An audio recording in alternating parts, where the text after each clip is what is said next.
నాగమ్మ కథ రెండవ భాగం.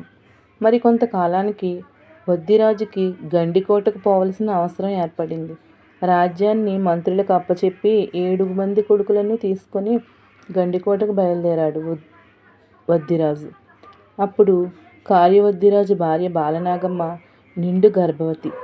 ఆమెను ఎట్టి పరిస్థితుల్లో కూడా మందిరం దాటి బయటకు పోవద్దని 7 గీతలు గీశాడు.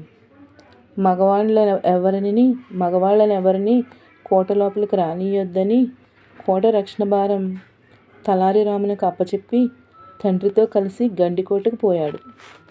ఈ కథ ఇట్లా ఉండగా, నాగళ్ళపూడి అనే రాజ్యంలో మాయలు మంత్రాలు తెలిసిన ఒక ఫకీరు ఉన్నాడు. అతన్ని మాయల ఫకీరు అంటారు. వాడి కోట పెద్ద కోట. ఆ కోటలో 14 మేడలు, ఆ మేడల నడుమ 12 స్తంభాల బంగ్లా. ఆ బంగ్లాలో వాడు గాండ్ల సంగమ్మతో కలిసి నివాసం ఉంటున్నాడు. ఒకనాడు వాడు గాండ్ల సంగమ్మ కంటే అందగత్త మగువ ఎక్కడున్నదని అంజనా వేసి చూశాడు. బాలనాగమ్మ కనిపించింది. బాలనాగమ్మను పట్టి తేవాలని మాయల ఫకీరు పానుగల్లులోని బాలనాగమ్మ మేడకు పోయాడు. కానీ లోపలికి పోవటానికి వీలు లేదని తలారిరాముడు అడ్డగించాడు.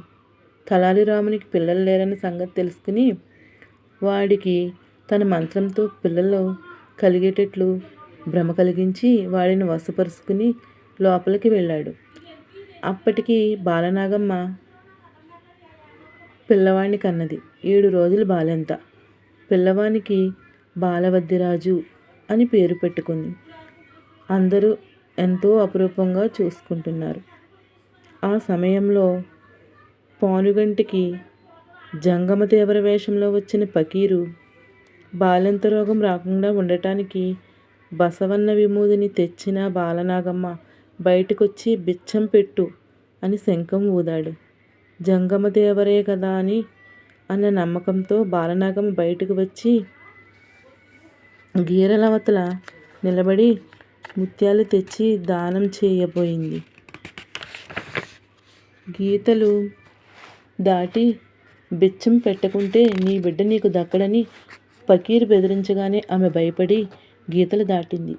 దాటిన మరు నిమిషమే ఆమెను నల్లకుక్కను చేసి తన వెంట తీసుకుపోయాడు.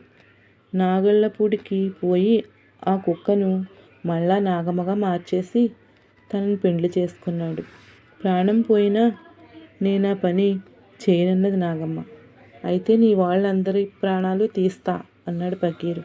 అప్పుడు బాలనాగమ్మ ఆలోచించి, నేను ఒక వ్రతం చేస్తున్నా, అది పూర్తి అవటానికి 12 ఏళ్ళు అవుతుంది. అంతవరకు నన్ను తాకొద్దు, తాకితే నీవు తల పగిలి చేస్తావని ఒట్టు పెట్టింది.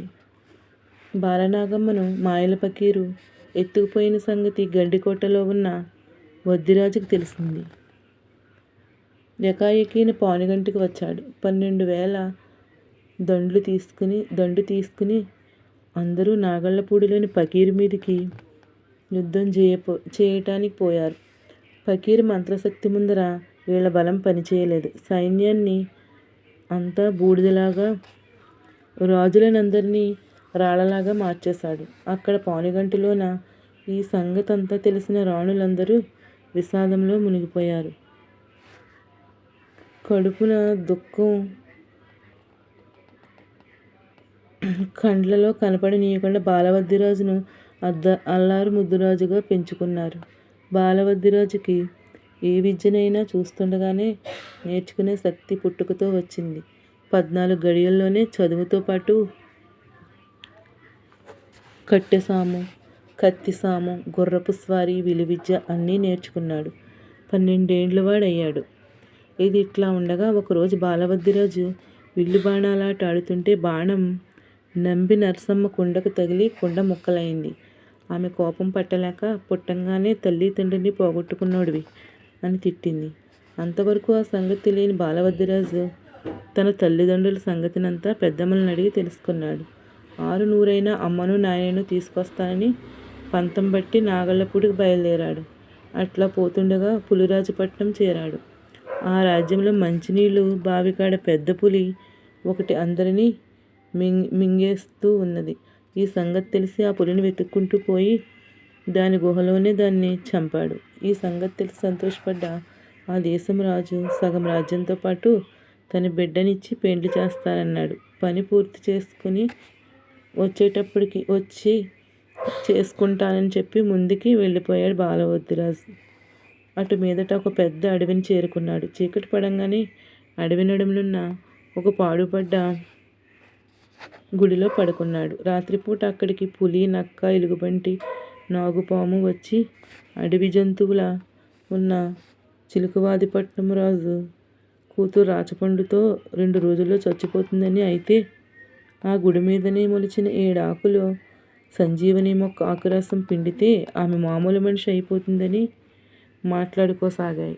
ఆ మాటలు విన్న బాలవద్దిరాజు ఆ మొక్కను తీసుకువెళ్ళి రాజకుమారిని బతికించాడు. చిలుకవాదిపట్నం రాజు కూడా తన రాజ్యాన్ని, కూతురును ఇస్తానన్నాడు. వాళ్లకు కూడా తిరిగి వచ్చేటప్పుడు పెళ్లి చేసుకుంటానని చెప్పి ముందుకు వెళ్ళిపోయాడు.